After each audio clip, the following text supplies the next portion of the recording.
तो चाहे तुम ही समान सुत प्रभु सन कवन दुराव। भगवान मैं आपके समान पुत्र चाहता हूँ। भगवान ने कहा एवं मस्तु, चाहे तुम्हें समान सुत प्रभु सन कवन दुराव।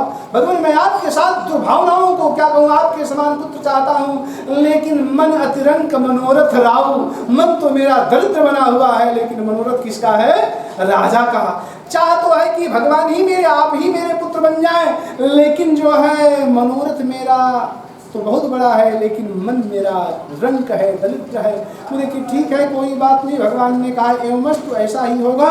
और जब कहा तो बोले ठीक है, जब आशीर्वाद मिल गया, वरदान मिल गया। अब जो है भगवान माँ के पास आए, माँ के पास आए शत्रुपा के पास। शत्रुपा से कहे देवी तुमको जो वरदान मांगना हो मांगो। उन्होंने कहा भगवान यदि मुझे वरदान देना चाहते हैं तो जो वरदान महाराज मनु जी ने मांगा है वह तो कृपाल मोहि अति प्रिय लागा। हे कृपाल, हे ठाकुर जी, हे प्रभु, हे स्वामी, हे भगवान, वह मुझे बहुत अच्छा लगा, वही वरदान मुझे भी दे दीजिए। और जब ऐसा कर दिया तो भगवान ने कहा यो मस्त। बोले इतना ही नहीं, आप मुझे वरदान दे दिए। तब तक फिर मनु जी ने कहा महाराज एक बात और। बोले क्या, और क्या है? बोले कि जो है आप मेरे वहाँ पुत्र के रूप में जन्म ले तो मेरा आपका पुत्र की ही तरह प्रेम होना चाहिए, या नहीं कि हमारे भगवान हैं इसलिए मैं हाथ जोड़ करके खड़ा रहूं। पुत्र की तरह आपके लिए प्रेम होना चाहिए। भगवान ने कहा अच्छा, और बोले इतना ही नहीं, जीवी जल बीनु बीना मम जीवन तस तुम ही अधीना। जिस तरह कोई नाग हो, मणि वाला नाग हो, और यदि उसकी मणि निकल जाए तो छटपटा करके भी जिएगा, कुछ समय तक जीवित रहेगा। तो यदि आपका हमारा वियोग हो तो पहला वियोग में मेरा एक सर्प की तरह, जिस तरह से सर्प अपनी मणि के लिए तड़पता है उसी तरह से मैं तड़पूं। और कहीं दोबारा यदि वियोग हो तो जिस तरह से बिना जल के मछली जी ही नहीं सकती। पहली बार तो वियोग में सर्प कुछ क्षण तक, कुछ दिन तक बिना मर के भी जीवित रह सकता है, लेकिन यदि मछली को जल से निकाल देंगे तो मछली अपने प्राणों का परित्याग कर देगी। मम जीवन तस तुम्हि अधीना। भगवान ने कहा यो मस्त। भगवान से मनु जी ने मांगा क्या, चाहे तुम्हि समान सुत। भगवान ने कहा अच्छा, तुम्हारे समान पुत्र मांगा। और भगवान ने कहा कि ठीक है एवमस्तु करुणानिधि बोले। भगवान ने कहा ऐसा ही होगा। लेकिन फिर भगवान विचार करने लगे। क्या विचार करने लगे? इन्होंने मुझे तो मांगा नहीं है। भगवान ने कहा एवमस्तु मेरे समान होगा, तो भगवान के समान भगवान ही हो सकते हैं, दूसरा कौन हो सकता है? भगवान की समता में कोई है? भगवान के पसना में भी कोई है ही नहीं। तो भगवान ने फिर सोचा विचारा, कहा कि ठीक है एवमस्तु तो कह दिया था, लेकिन भगवान ने कहा अपने समान में किसको खोजने जाऊंगा। आप सरिस खोजब कह जाई, नृप तो तनय होब मैं आई। हे राजन, मैं ही आपके पुत्र के रूप में आऊंगा, मैं अपने समान किसको खोजने जाऊंगा। बोले ठीक है। यदि भगवान स्वयं अकेले आते तो भगवान का वचन तो पूर्ण हो जाता, लेकिन मनु जी ने भगवान को तो मांगा नहीं। चाहे तुम्हें समान सुत, मुझे आपके समान पुत्र चाहिए, आप नहीं चाहिए। हाँ, मुझे आपकी तरह चाहिए, लेकिन आप नहीं चाहिए। भगवान ने कहा अच्छा ऐसी बात है तो योजना बनाना पड़ेगा। भगवान ने कहा उसको भी पूर्ण करने के लिए कि डबल की योजना पड़ेगी, और डबल की योजना पड़ेगी तो डबल की सेवा में भी डबल होना चाहिए। इसलिए भगवान ने अंशन सहित प्रभु अवतारा। भगवान का अंशों के साथ अवतार होता है। एक जन्म के कारण मनु जी महाराज को वरदान देने का कारण था, जिसके कारण भगवान ने मानवता शरीर धारण किया। श्री राम के रूप में भगवान नारायण ने अवतार लिया। दूसरे जन्म की कथा बोले, एक थे राजा महाराज भानु प्रताप। भानु प्रताप के पिताजी ने कहा बेटा राज को संभालो। भानु प्रताप ने स्वीकार कर लिया। बाप कह रहा है, बाप की आज्ञा का पालन करना बेटा का धर्म है। स्वीकार कर लिया। उतना जोर जबरदस्ती कि नहीं, क्योंकि इनके मन में राज्य की अभिलाषा थी। और महाराज भानु प्रताप राजा हुए, और जब भानु प्रताप राजा हुए तो दसों दिशाओं में उनका डंका बजने लगा। लेकिन बंधुओं, जो हमारी लालच है, लालच बड़ी बुरी बला होती है। जो महाराज भानु प्रताप है, उनके अंदर भी लालच समा गया, और लालच समा गया तो वो शिकार करने के लिए निकले, और शिकार करने के लिए निकले तो एक बाराह को देखा। उस बाराह का पीछा करते करते जंगल में भटक गए, दूर चले गए, और दूर चले गए तो बाराह ले जा करके एक कपटी मुनि के वहां पहुंचा दिया। इसके वहां पहुंचाया, कपटी मुनि के वहां, जो कपट करने वाला था, छल करने वाला था, ऐसे महात्मा भेष का, नाम का महात्मा था, लेकिन वह महात्मा नहीं था, वो तो साक्षात कालनेम की तरह से रहने वाला क्षत्रिय, पुन बैरी, पुन राजा, छल बल कीन चाहे निज काजा। उस क्षत्रिय राजा के वहां, जिसको भानु प्रताप ने जीत लिया था युद्ध भूमि में, वह महात्मा बन गया था। और वो गए, महाराज भानु प्रताप उनके आश्रम में प्रवेश किए, और उन्हें महात्मा ने आसन दिया, बैठिए, आप कौन हैं? आप बोले कि महाराज मैं भानु प्रताप का मंत्री हूँ, नाम प्रताप भानु अवनीशा, तासु सचिव मैं सुनहु मुनीषा। उसने कहा पहले मैं तो छल किया नहीं, पहले तो मैं झूठ बोला नहीं, मुझसे ये झूठ बोल रहे, तो झूठ बोलने का कुछ परिणाम होना चाहिए, ये झूठ बोल रहे, अब हमको झूठ बोलने में कोई दिक्कत नहीं। बोले मैं जानता हूँ कि तुम कौन हो। बोले कौन है? बोले मैं जान रहा हूं महाराज भानु प्रताप आप हैं, भानु प्रताप आप हैं, मैं जान रहा हूं, दसों दिशाओं में आपकी घंटा बज रही है, आप सबको विजय पुष्टि प्राप्त कर लिए हैं। बोले महाराज आप कौन हैं? उस मुनि ने कहा मेरा नाम है एकतन। बोले इसका अर्थ बताइए। बोले जब सृष्टि की उत्पत्ति हुई थी उसी समय मैं जन्म लिया, फिर दूसरा शरीर धारण ही नहीं किया, आज तक वैसे ही पड़े हूँ, तपस्या के बल पर सब देखता हूँ कौन क्या कहाँ क्या हो रहा है। बोले अच्छा महाराज, कहे मैं तुम्हें वरदान देना चाहता हूँ, क्या वरदान मांगते हो? बोले वरदान देना चाहते हैं महाराज तो मेरा एक कल्प तक एक छत्र राज रहे, कोई उसमें नहीं। बोले इसमें राज्य तो आपका रह सकता है, लेकिन बाधा एक ही चीज उसमें है। बोले कौन बाधा है? बोले ब्राह्मण बाधा है, तुम्हारे राज्य में ब्राह्मण बाधा है, यदि ब्राह्मण श्राप नहीं देगा तो तुम्हारे राज्य का किसी भी काल में किसी भी समय में नाश नहीं हो सकता है। बोले तब कोई उपाय कीजिए। बोले आज तक मैं किसी नगर में गांव में गया नहीं, लेकिन तुम्हारे लिए मैं जाऊंगा। ठीक है। बोले कैसे जाएंगे? बोले हम आएंगे आपके उपरोहित के रूप में, और आपके उपरोहित को माया करके मैं हरण कर लूंगा। बोले अच्छा। अब पुरोहित के हरण की बात को सुन करके भी राजा के मन में कोई बात नहीं जाता है। अंत में उन्होंने कहा ठीक है, बोले अब विश्राम कीजिए। बोले तो यहाँ से दूरी हमारा नगर है, मैं कैसे जाऊँगा? बोले आप चिंता मत कीजिए, रात में ही आपको भेज दूंगा। तो चित्र वहाँ पर एक चित्रकेतु निश्चर आवा, जो निश्चर था उसके भी 100 भाइयों का राजा ने वध कर दिया था। वही रात में घोड़ा और इनके साथ पहुंचा दिया, इनको निवास में कर दिया, घोड़े को घोड़साल में कर दिया, और इस तरह से पहुंचा दिया। आश्चर्य हुआ, सुबह में लोगों ने कहा राजा आ गए, राजा आ गए, सभी प्रसन्नता हुई। तीसरे दिन गए, पुरोहित का हरण कर लिया, माया के बल पर राक्षस के द्वारा ले जाकर विद्रवंद्रा में कर दिया। और जाकर के जब सारी बात बताई, कहीं ऐसा करो, एक काम करना है। बोले क्या काम करना है? बोले सभी ब्राह्मणों को आमंत्रित करो भोजन करने के लिए।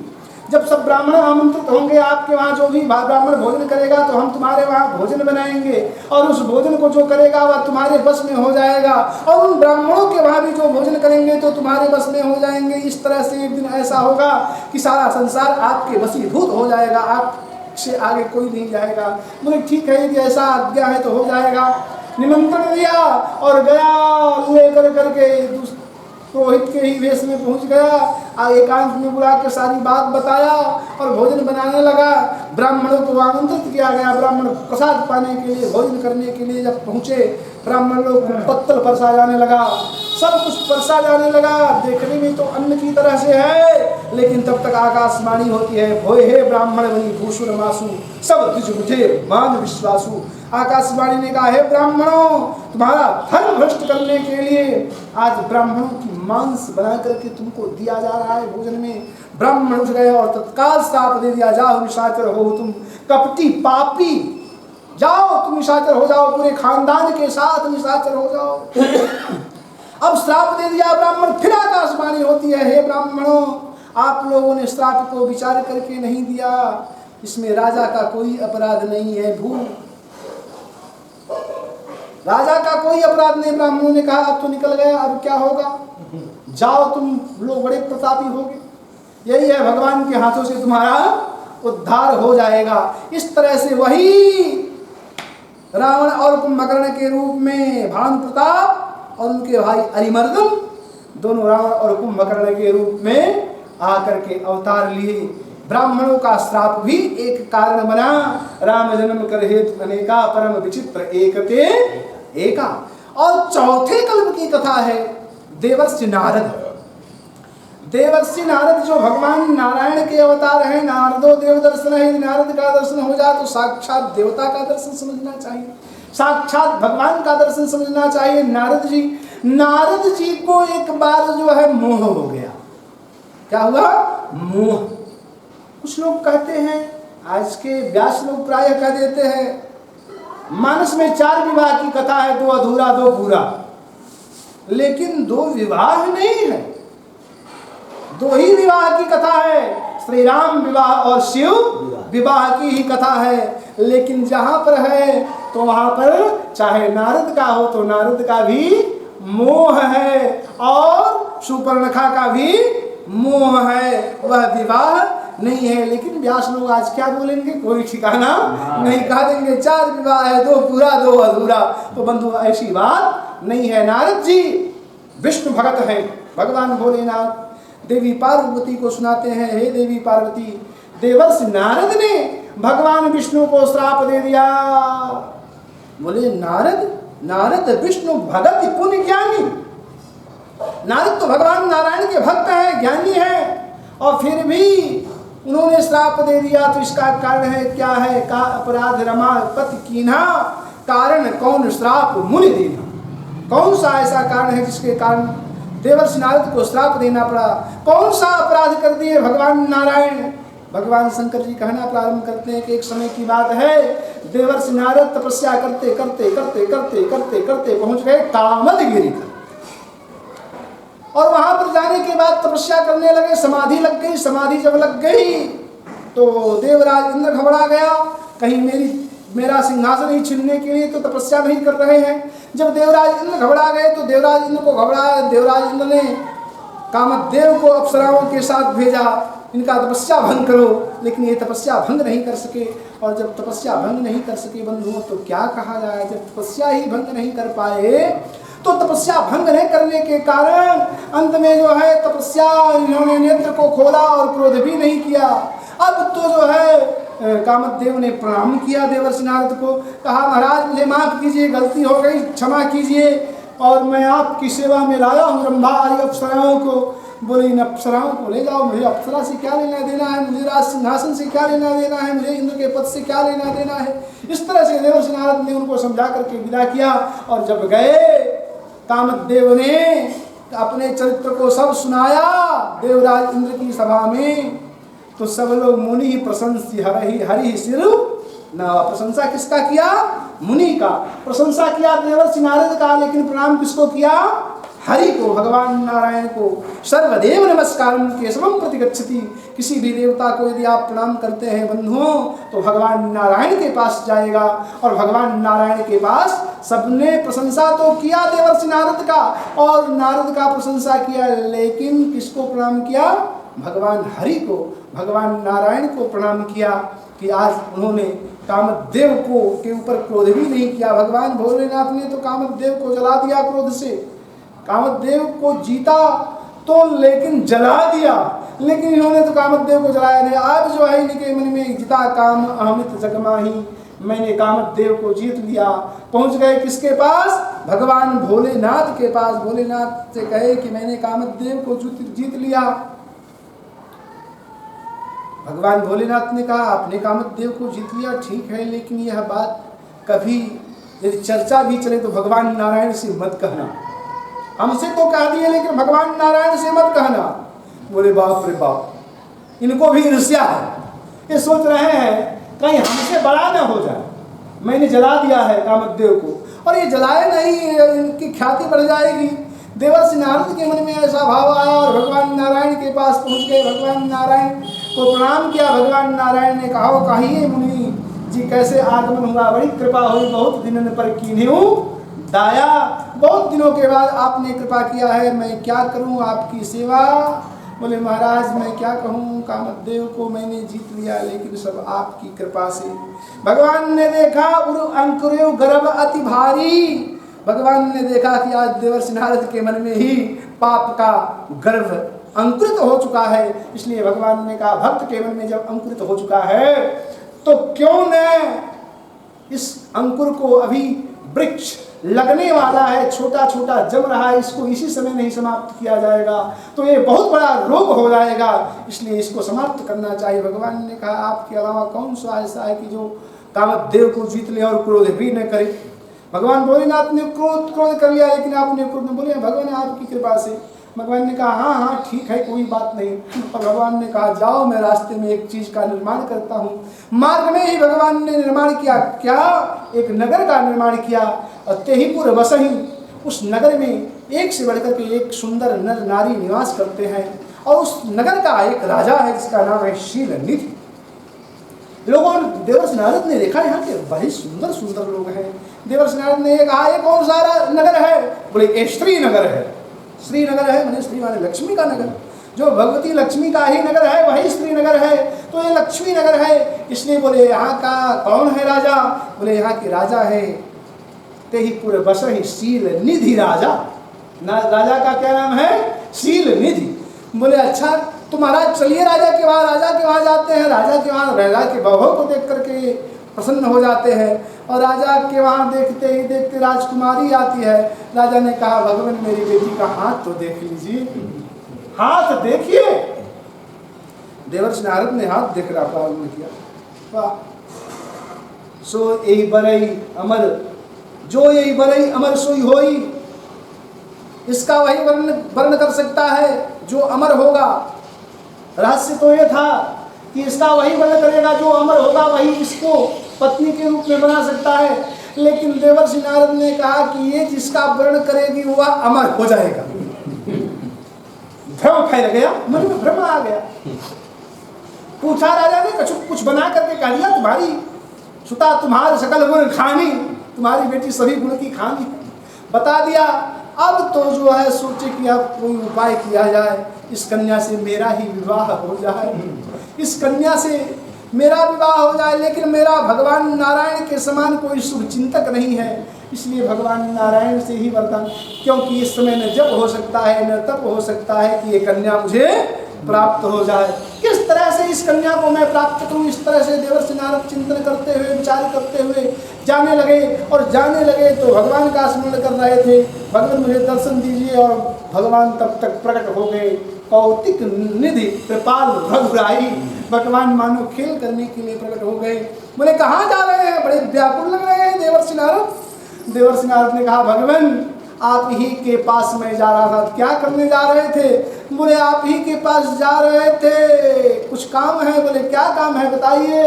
बोले महाराज यही विधि हो ही नाथ हित मोरा, करहु सो बेगी दास में तोरा। हे स्वामी जिसमें परम कल्याण हो हमारा वही कीजिए, मैं दूसरा काम करने के लिए नहीं कहूँगा।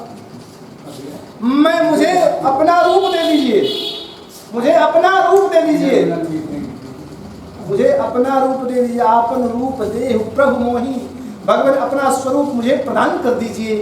भगवान ने कहा क्या करोगे, मुझे जिससे शीलनिधि की कन्या मुझे वर्ण कर ले। भगवान ने कहा अच्छा जानते नहीं हो नारद। नारद ने कहा क्या, बोले कुपथ माग रुज व्याकुल रोगी। यदि कोई रोगी कुपथ्य को मांगता है तो ये जान लो वैद्य का काम नहीं है, डॉक्टर उसको कुपथ्य नहीं देता है। वो मांगते मांगते छटपटा जाएगा लेकिन उसको कुपथ्य डॉक्टर कभी भी देगा नहीं। भगवान ने मानो इशारा में कह दिया, हे नारद तुम कुपथ्य मांग रहे हो, तुम साधु हो, तुम महात्मा हो, तुम्हारे लिए यह विष का काम करेगी, इसलिए तुमको मैं देने वाला नहीं हूं। लेकिन समझ नहीं रहे, इन रहस्यों को न समझते हुए देवर्षि नारद ने कहा, भगवान जिसमें मेरा ही कल्याण हो इस तरह से आपने कीजिए। जय विधि होई नाथ हित मोरा, करहु सेवक दास मैं तोरा। जिसमें हमारा परम हित हो वही काम कीजिए, मैं आपका दास हूँ। भगवान ने कहा, ठीक है देवर्षि नारद, आप हित की ही बात कर रहे हैं ना, मैं तो परम हित चाह रहा हूँ। जय विधि होई है परम हित ही नहीं। यदि आप किसी से कोई चीज मांगने जाएं और वो कहते कि आप इतने मांग रहे हैं, मैं तो और चाह रहा था देने के लिए, तो उस तरह से भगवान ने कहा, हे देवर्षि नारद तुम हित की बात कर रहे हो, मैं जिसमें जय विधि होई है परम हित नारद सुनहु तुम्हार।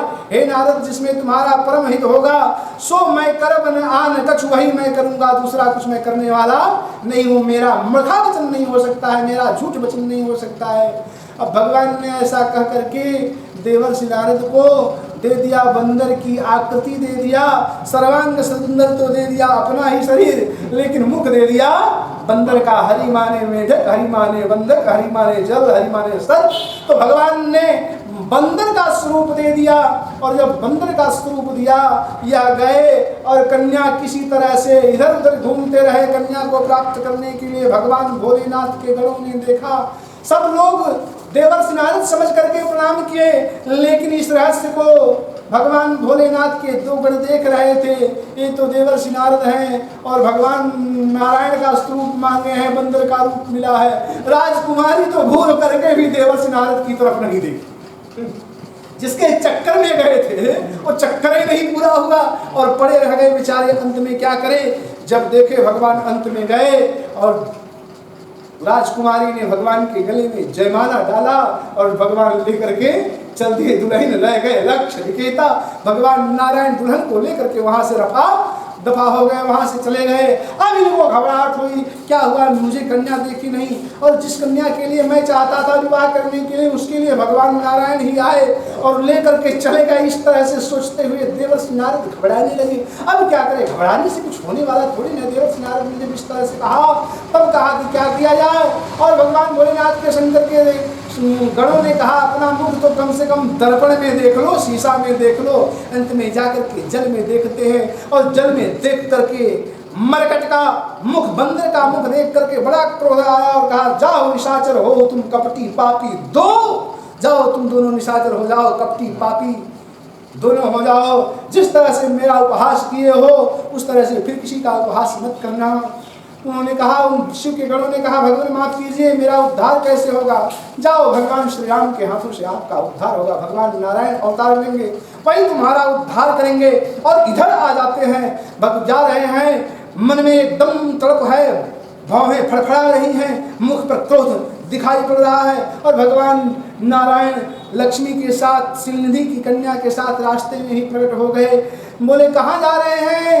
बोले, तुमको नहीं मालूम है, मैं एक विवाह करना चाहता था, वो भी आपने नहीं होने दिया।